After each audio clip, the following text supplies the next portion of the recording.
Oi, meu nome é Brenda, a gente vai falar um pouquinho sobre a anamnese e aqui comigo a gente tem o Alfredo, Vitória, Júlia e o Matheus.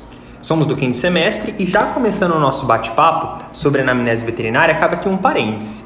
Uma pergunta, um questionamento, o que seria do médico veterinário sem esse procedimento, sem anamnese? Bom, e perante essa pergunta, a gente é levado a um outro questionamento. Qual o papel da anamnese para a cura do meu paciente?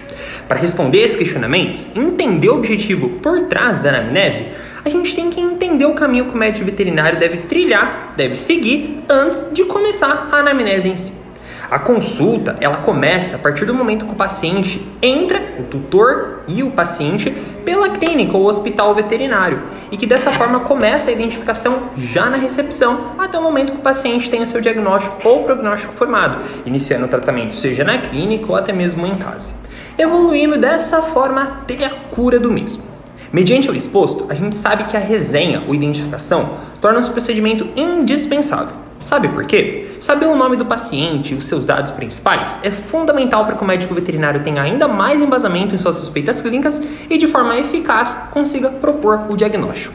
Com a identificação do paciente, sabemos a idade, seu histórico de vacinas, vermifugação, sua espécie, raça, o peso e seu gênero também. Temos informações o suficiente para prosseguirmos com a consulta desse paciente. E pessoal, cabe um parênteses para cada uma dessas informações, salientando o que diz respeito ao gênero, saber se ele é castrado ou não, fêmeas, saber se elas são nulíparas ou até mesmo qual foi o último cio da paciente. Mediante essas informações, seguimos com a consulta e adentramos a anamnese. Nessa etapa, conduzimos um processo de recordação com o tutor de todos os fatores relacionados com a doença e com o paciente, por meio de perguntas abertas, fechadas e focadas. Mas atenção, tome muito cuidado no modo de realizar essas perguntas. O papel do médico veterinário é conduzir o tutor sem que haja defasagem ou informação incorreta sobre o paciente. Outro ponto importante é que a atenção do tutor deve estar toda centrada no médico veterinário em seus questionamentos. Recepcione o paciente para dentro do seu consultório, tranca a porta, peça a ele para deixar o paciente solto, faça uma inspeção nesse paciente como um todo. Ele apresenta a claudicação? Ele apresenta algum sinal clínico observável? E então, quando o seu paciente estiver mais relaxado no consultório, redige as perguntas de forma assertiva ao tutor. O responsável pelo seu paciente, seu tutor, muito provavelmente levará o paciente para a consulta, pois o mesmo apresenta uma queixa, um sintoma clínico. Por esse motivo, a resenha que fizemos antes de começar a anamnese volta a se fazer presente. O acompanhante do paciente é um vizinho, é um filho ou é mesmo o tutor desse paciente, que está todos os dias com o mesmo. Sabemos qual é a relação entre paciente e acompanhante. Vamos ao sintoma que lhe trouxe até a clínica. Diarreia com sangue, prurido, claudicação. O que esse sintoma gerou de alteração no organismo do paciente, alterações comportamentais, paciente tem deixado de comer, falta de ingestão hídrica, incômodo e etc. O que é esse sintoma? Quando começou esse sintoma? Como se deu esse sintoma? O início, o tempo de duração, a localização, a gravidade desse quadro, a progressão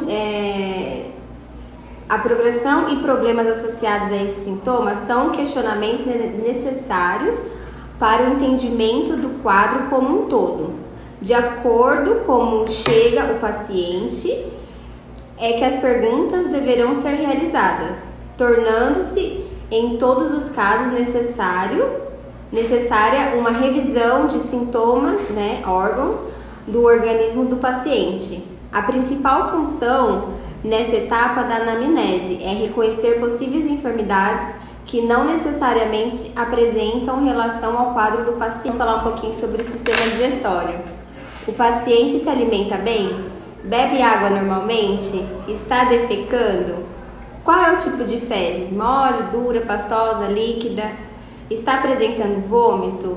Qual o aspecto do vômito? E agora vamos falar sobre o sistema cardiorrespiratório. O paciente se cansa facilmente? Estava acostumado a correr e já não faz mais? Apresenta tosse? A tosse é seca ou produtiva? Qual a frequência? Piora à noite ou após exercício físico em paciente com problema cardíaco. Piora à noite em virtude do decúbito. Qual o aspecto da expectoração? Odor, cor, volume, elimina sangue pelas narinas? Observou inchaço em alguma parte do corpo quando apareceu, evolução, região? O paciente aparenta estar fraco? E agora vamos falar sobre o sistema geniturinário. O paciente está urinando? Qual a frequência? Qual a coloração da urina? O paciente apresenta dor ao urinar? Agora sobre o sistema nervoso. Apresentou mudanças de comportamento, agressividade? Apresentou convulsões? Apresentou dificuldade para andar? Tem dificuldade para subir escadas? Anda em círculos? Apresenta tropeços ou quedas quando caminha? Troca o dia pela noite? Sobre o sistema tegumentar. O paciente se coça muito pouco. O prurido é intenso? Otite? Notou queda de pelos? O entendimento do quadro de saúde do paciente antes de ser acometido pela doença também é necessário. O paciente já teve esse quadro antes? Passou por algum tratamento ou até mesmo fez alguma cirurgia? Aqui entram vacinas e vermifugações. Qual o ambiente que esses pacientes está inserido? Ele tem constante acesso à rua? Vive com outros animais? O ambiente tem todo o manejo sanitário adequado? E como está sendo feita a alimentação desse paciente? Quantidade de alimento oferecido, tipo de alimento oferecido e, consequentemente, a qualidade do alimento oferecido. Sendo assim, descobrimos que a anamnese é indispensável e torna-se peça fundamental para a formação do diagnóstico e, consequentemente, propor a cura desse paciente, mediante ao quadro apresentado.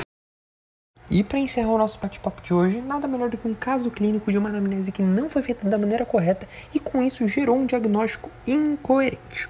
A Pituca, uma SRD com encefalopatia hepática, passou, num primeiro momento, um médico veterinário que, por apresentar sintomas e sinais clínicos neurológicos, suspeitou logo de cara da sinomose da parvirose. Só que sem tirar prova, sem realização de testes e sem uma anamnese feita da maneira correta, começou o tratamento da Pituca para a sinomose. E com isso, a gente não teve uma cura, A gente não teve um quadro que reverteu. Os sintomas só persistiram.